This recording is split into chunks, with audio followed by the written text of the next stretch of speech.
អតិភិបខ្ពស់បំផុតគឺបញ្ឈប់សង្គ្រាមកម្ពុជាថៃឲ្យបានឆាប់បំផុតនិងការពារប្រជាពលរដ្ឋស៊ីវិលលោកវងវ៉េនប៊ីនអាយការដ្ឋស្ថានទូតចិនប្រចាំកម្ពុជាបានឲ្យដឹងនៅថ្ងៃទី15ខែធ្នូម្សិលមិញថាអតិភិបខ្ពស់បំផុតគឺបញ្ឈប់សង្គ្រាមនិងការពារពលរដ្ឋស៊ីវិលលោកនិយាយដោយក្តីសង្ឃឹមថាភាគីទាំងកម្ពុជាថៃនិងអត់ធូតជាអតិបរមាណចាត់គ្រប់វិធានការដើម្បីឈានទៅបាត់ឈប់បាញ់ឲ្យបានកាន់តែឆាប់បំផុតដើម្បីកសាងសន្តិភាពនិងស្ថិរភាពនៅតាមព្រំដែននិងដើម្បីផលប្រយោជន៍ប្រជាជន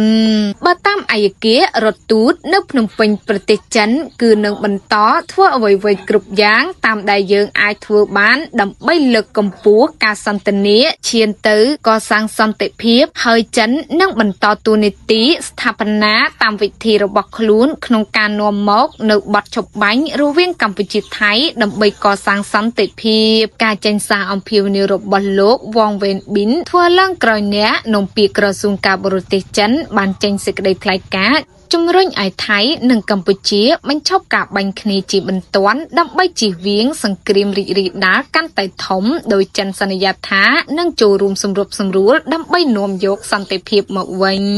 តាមរយៈប្រតិកម្មនេះមហាអំណាចចិនសង្ឃឹមថាកម្ពុជាថៃបញ្ឈប់ការប្រយុទ្ធគ្នានិងបន្ថយភាពតានតឹងឲ្យបានឆាប់បំផុតអ្នកនាំពាក្យក្រសួងការបរទេសចិនលោកកូចាខិនបាននិយាយថាចិននឹងបន្ត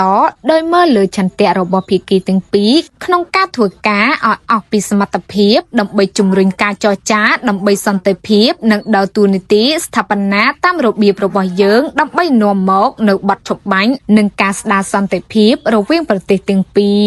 រ